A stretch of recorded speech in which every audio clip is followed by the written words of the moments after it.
All right, so what's your name? Connie Davis. Connie Davis. You've got a mosquito on your shoulder. Do I? I'll edit that out. There are lots of mosquitoes here. Yeah, I know. Yeah. So where do you want to start? Do you want to start where Well, you... we'll start with where we are. Uh-huh. Right now, we're sitting on the site of the old windmill. Oh, really? And it was very sad to see it go. Mm-hmm. Well, it's been gone a long time. Mm-hmm. But when I was growing up, this was a real farm, and it was a working windmill. And it just, it's one of those things. It's like this icon, and you get used to it, and so it's sad when when it's gone and things change, But it's a lovely spot to have this deck, and it seems to be a very useful space for all sorts of things. So the windmill actually pumped water. Yes. Mm-hmm. Yes. And it pumped it into the house, or did it pump it into out I here? really don't know. Uh-huh. Well, and it could have been for the barn. Mm-hmm. I don't know. Mm-hmm. But there are a lot of things around here that are, that hold a lot of memories. My dad helped build, or maybe he entirely built. I'm not sure. I never remember seeing anyone else there working at the same time as he. The milk house attached to the barn, the cinder block milk house, and there were cows here, and the farmer would bring them in, and we'd get to watch the cows being milked, and then the cans of milk, the old stainless cans, were put in the milk house to keep them cool, and then a truck came by and picked up the milk. They dumped from the cans into this big truck, and they drove around all the farms collecting milk. And I know they had horses here, but I can't remember what other. They must have had chickens. Probably had pigs. I don't know. And I don't remember the name of the farmer, but I'll bet somebody else here does.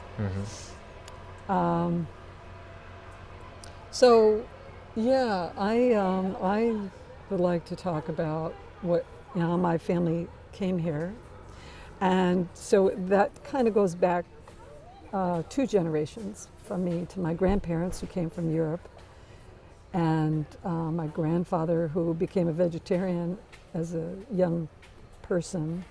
Wow. When his mother asked him to go out and kill a chicken. And was opposed to war, and that's one reason that he left Europe. But I mean, there were awful things happening in Europe at the time, and like being Jewish, they were, escaping. Both my grandparents spoke Yiddish, and my grandfather helped start the New York Vegetarian Society, and. So he raised his family as vegetarians, and it was very, in his mind, he was very strict. And my grandmother, as it turns out, I didn't realize this until less than a year, well, a little over a year ago. I was helping my aunt, and my aunt talked about my grandmother as she cooked vegetarian food in the house, and then took her daughter to the deli, and they ate hot dogs and stuff like that. Anyway, and he wrote his memoirs in Yiddish, unfortunately. Oh, really? Yeah, he tried to teach me Yiddish, but at that point we had already moved to Chicago, and we were too far away from New York to really absorb in the short visits that that we had with them. But so my dad and my uncle were both conscientious objectors during World War II, and both went to prison in Danbury, Connecticut. Well, from what I understand, my dad had to present a case. It was a court in those days, and he had to present a case for, as a nonviolent person, as a pacifist, as a vegetarian, and from what I hear, the judge actually said something like, "Don't you people believe in an eye for an eye?" during the trial. You people being Jews, Yeah. because if you were a Mennonite or if you were a Quaker, it was considered your religion. And my dad was, and his brother were, they were socialists, and my grandfather was a socialist, and a secular Jew. They weren't religious. Right. So the judge was not interested in somebody who. So anyway, he sent them, one at a time, because my uncle went first. He was older, and then they did alternative service afterward. Oh, really? Okay. They only served 9 months. Uh-huh. My dad. I think my uncle served a year. So there were a lot of conscientious objectors at Danbury at the time, and when they got out, my dad and my uncle did some work at a settlement house in Philadelphia. It was like a community organization that helped people, really locally. And they both met their future wives working there. And so, but they also, my dad had met somebody named Bob Swan, Robert Swan, who in prison. And okay, now I am speaking here as a representative of 3 families. I'm the only one here. I'm the only one here. And if I get any of the facts, and if anybody ever sees this or hears this, and I know that, and a lot of the children, don't know all the facts. But as far as I know, Bob was a builder. My dad had been an artist, and when the kids started coming along in our family, he turned to carpentry. And Bob had gotten a job building what I believe were either Frank Lloyd Wright houses in Michigan or knockoffs or something. He was a builder. He was a builder, and this is like in the early 50s. And he had a brother, Jim Swan, who was an architect. He had gone into the Army, but he also had an architecture degree.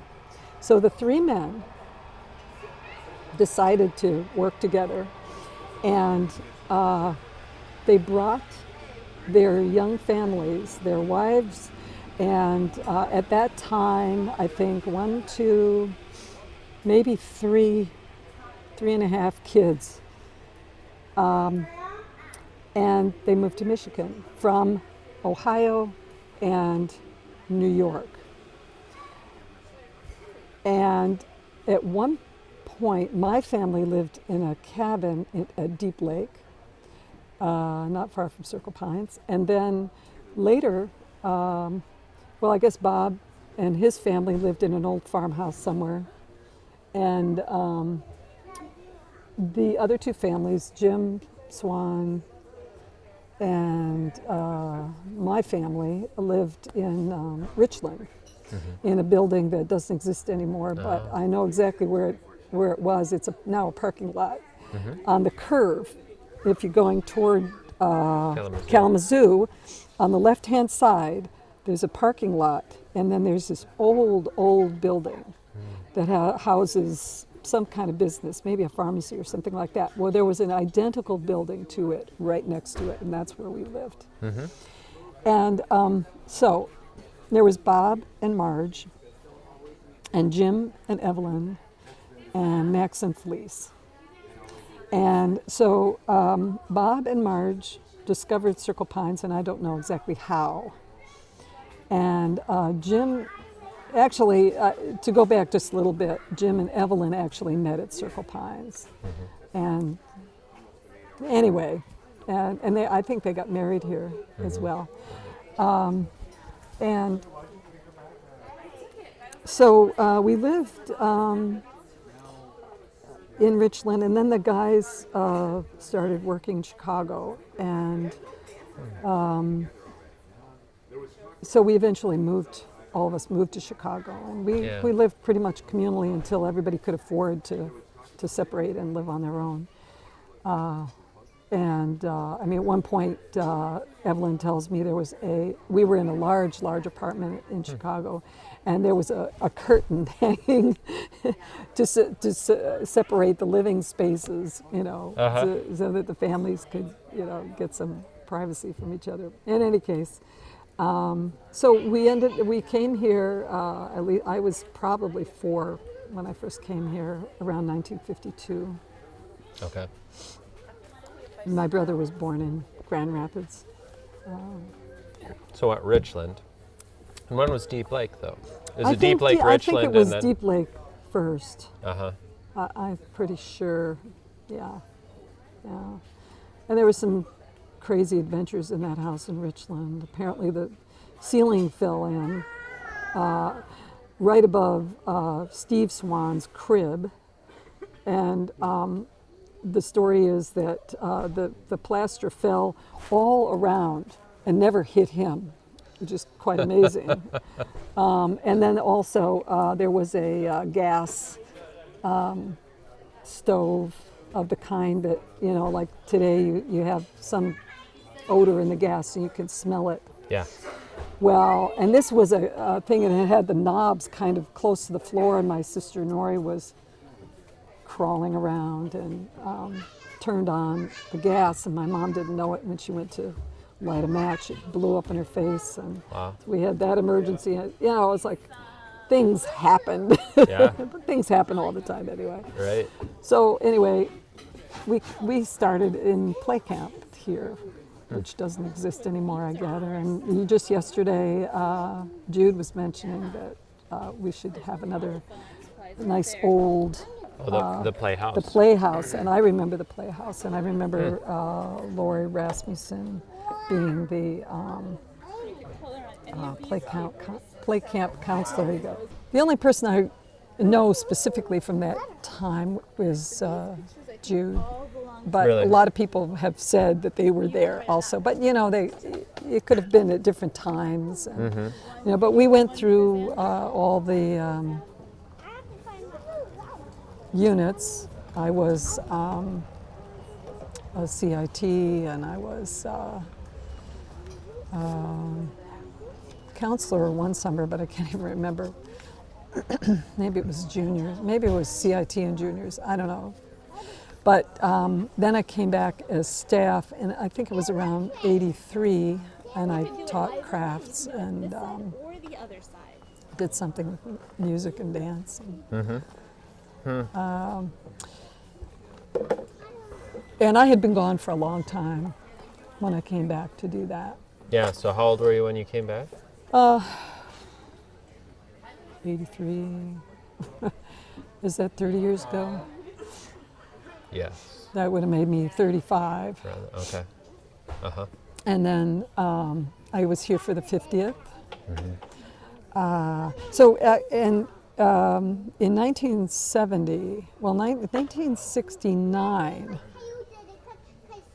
I think I was a CIT that year. I remember my family was here at the beginning of the summer, and we all said goodbye to each other, and they drove off to Canada to look for land in Nova Scotia. And actually they had done that in '68 also. They were looking for a farm. They wanted to leave the country. And so they left me here as a CIT, I think. And they did not find land that summer. They felt it was too expensive in Nova Scotia. But they were up there, and also there was a camp up there that my sister Nori had gone to, and then some of the Swan kids also had gone there, Sight Point Camp. which doesn't exist anymore. Trying to remember, I think her name was Carmelita Hinton, started that camp. And anyway, it had a lot of the same values as Circle Pines. And so I don't know, I can't remember how. Oh, she ended up going there. My sister went because there were some friends from Chicago who were somehow associated with the camp.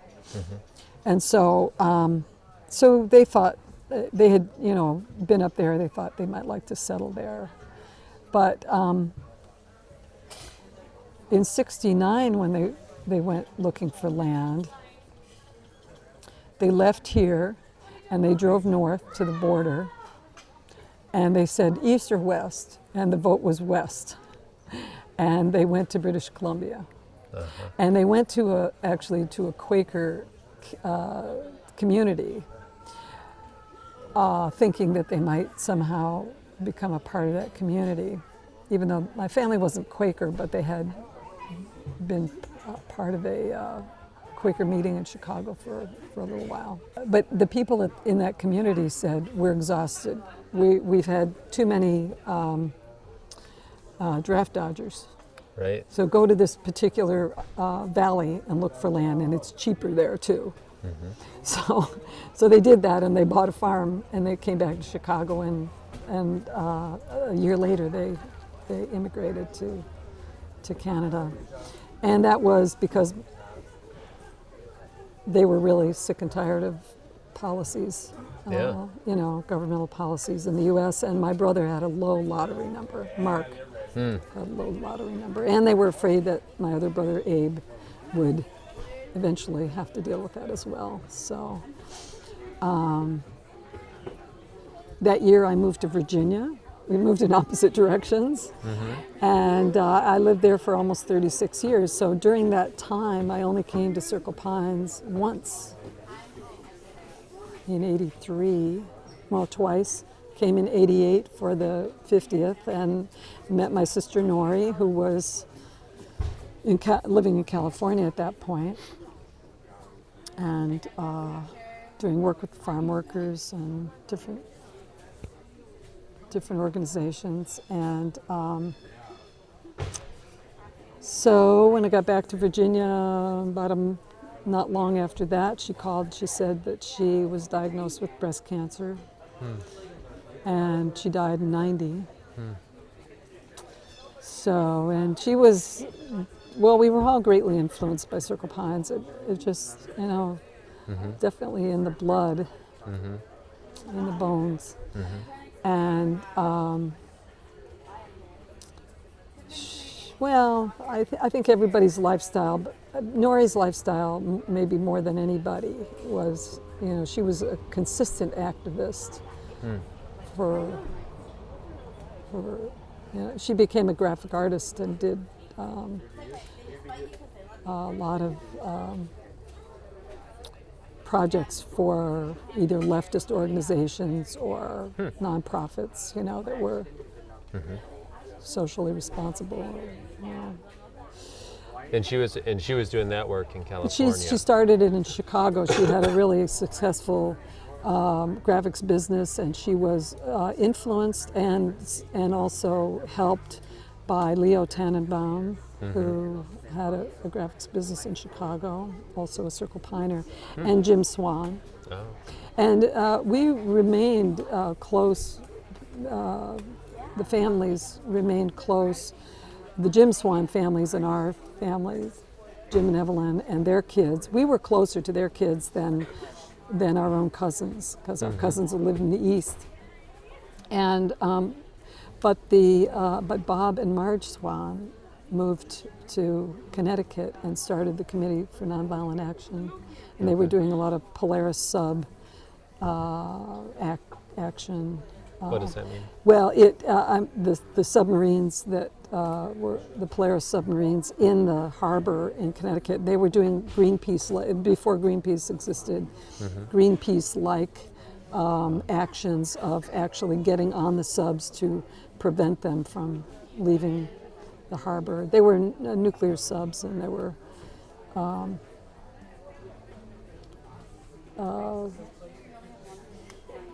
not to be tolerated. So they were, anyway, and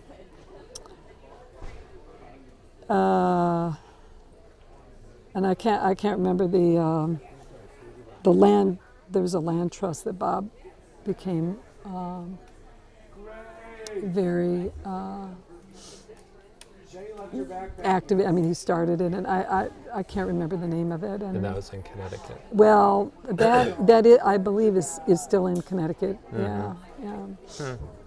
And so he died about 2 years ago, and Jim died last year, and my dad died in 2005, and the three women are all still alive.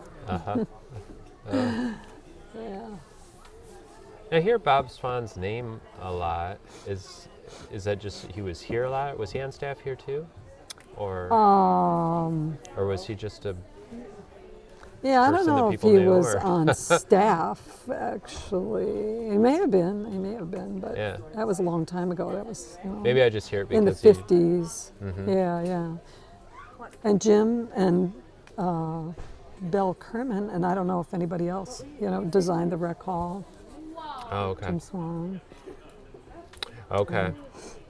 So they designed it, and because I talked to Glenn yesterday, who helped design the rafters and stuff too, Yeah. and so all those guys were working together. Right. And I'm sure Ray Johnson must have had a lot to do with it. Oh, okay. Yeah, and and I don't know about all the, the stories about the Frank Lloyd Wright connection here, and the plans that were drawn up and things that never happened, and I can't remember if Jim designed the junior cabins. I think possibly. I mean, they were really obviously different than other structures on on the land.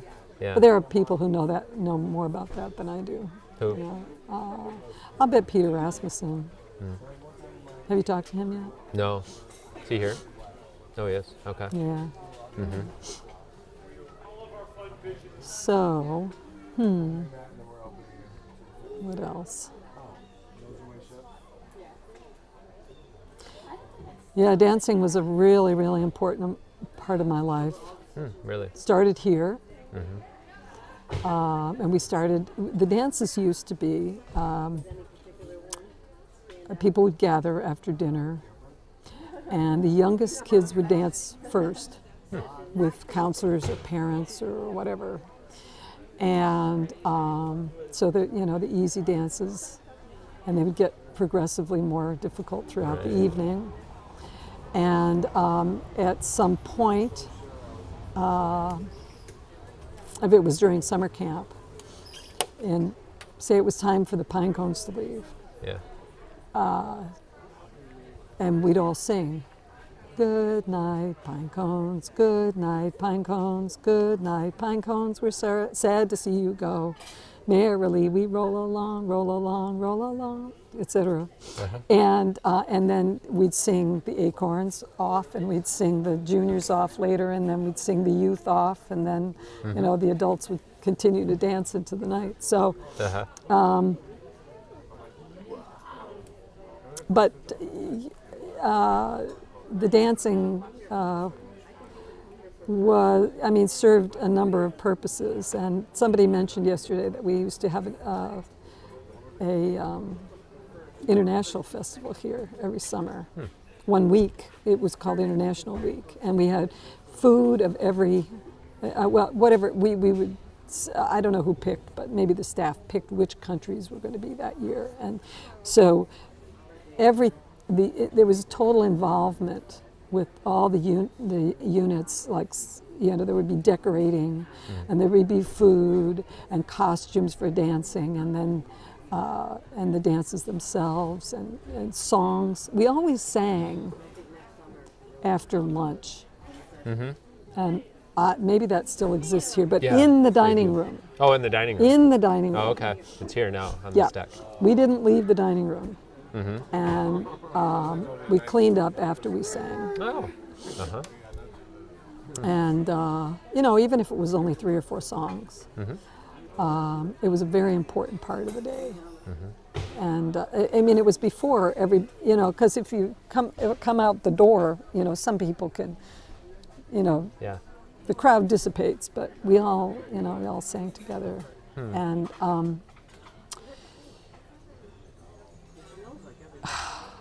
yeah, I'm thinking about the dining room, and I'm thinking about the fact that I was chosen with one other person, Louis Lykover. We were chosen to go to the March on Washington, which is 50 years ago. What is the date today? The 18th? Is it the 18th? Yeah, something like August that. 18th. Okay, so it's the 50th is anniversary of the March on Washington is coming up Really? next week. Really?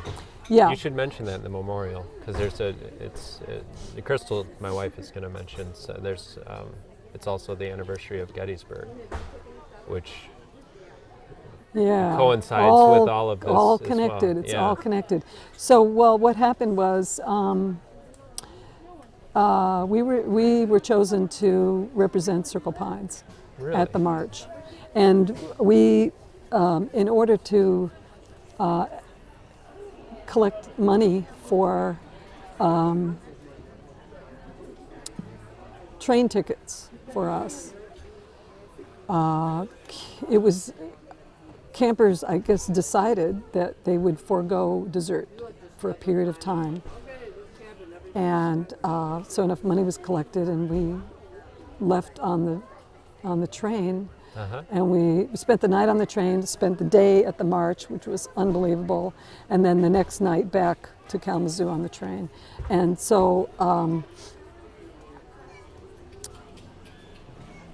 what an experience. Yeah. So Yeah. who spoke at the march? Well, Martin Luther King Jr. And all these, people who were really very inspiring. Yeah. And there's been a lot of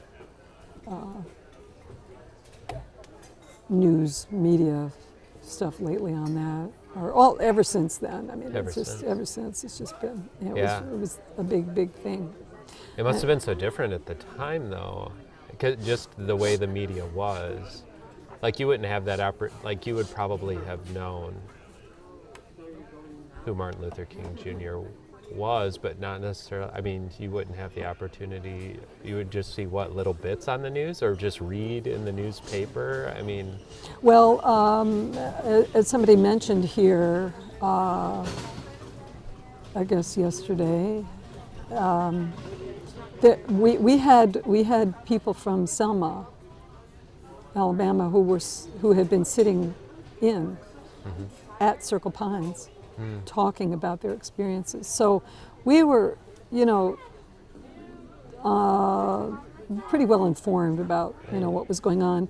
And I was in high school. We were doing things like, 3 of us, I think, my sister Nori and another person, Kathy Fisher, the 3 of us started a alternative newspaper in our high school in Chicago, because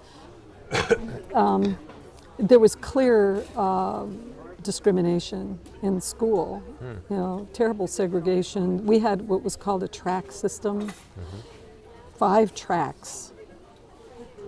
I think I was in, not the upper one, but the next one down. My sister was in the upper one, and it had something to do with grades, but it also had to do with, all the lower tracks were almost entirely black. It was, it was clear discrimination, and it was very hard to get out of that track. So we had this newspaper, and we were writing articles about a long peace march from the U.S. to Russia, for instance, and and other things, and reporting kind of on the track system and stuff like that. Well, we published one issue because the school, took it away from us, and we went around school taking copies out of the trash cans because they were just, the administration went around just, where if they saw a pile of them somewhere, they just threw them out. So, wow. Yeah, and and we had, and I wish I could remember the names of the other friends who were working on it. It wasn't just the three of us, but we had black friends. It was a really nice little group of people. That's that amazing. We worked hard. To think that the administration, you went through the trouble of getting this approved, and the administration actually supported it. No, they didn't support it. They never. No. They didn't this fund was it in any way? Oh no, this was a guerrilla action. Oh really? There was a there was a newspaper Right. in the school, Right. and in fact, we knew most of the people who were writing for it, and in fact, I think Kathy had been on the staff, so she knew how to put together a newspaper. And Kathy. Fisher. Okay. Fisher, yeah. In fact, her family were the ones who were in Nova Scotia. Okay. And so we ended up. That's how my sister ended up going to camp up there. So, my mom, we have pictures of my mom walking in a ban the bomb parade, demonstration in Chicago with my brother in a stroller. And I'm carrying a little sign that says, I want to live to grow up, or something like that, Yeah. And then there were demonstrations in Chicago against what were called the Willis wagons. And I brought the name up the other day at a meal, and somebody said, "Oh, I haven't heard that name in forever." The supervisor of public schools in Chicago at the time was somebody or other Willis. And it was the time of the baby boom, and the schools just couldn't keep up. So they created these mobile units outside of schools to deal with the overflow.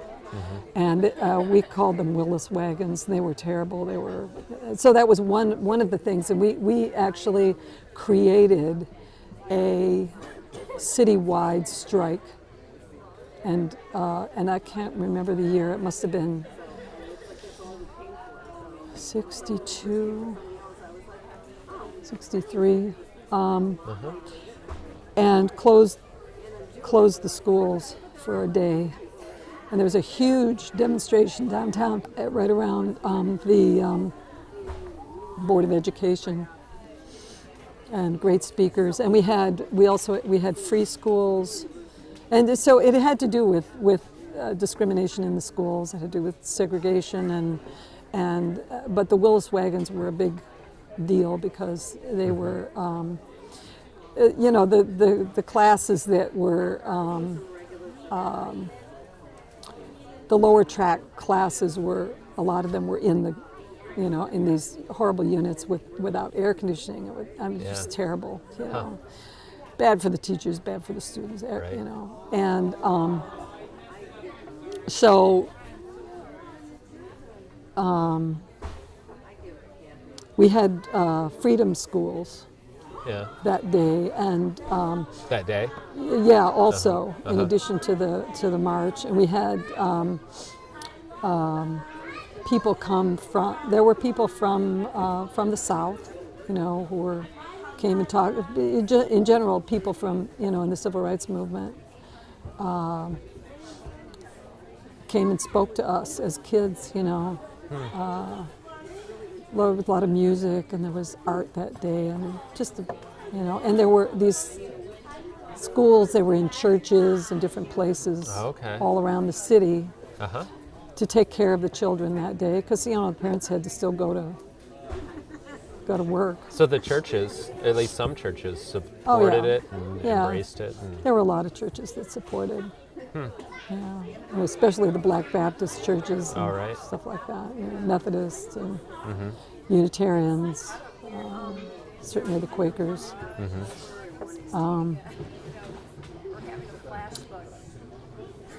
So Circle Pines was a breeding ground, as has been said before, for activism, and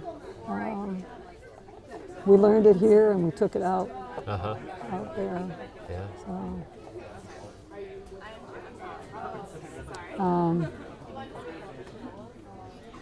yeah, I haven't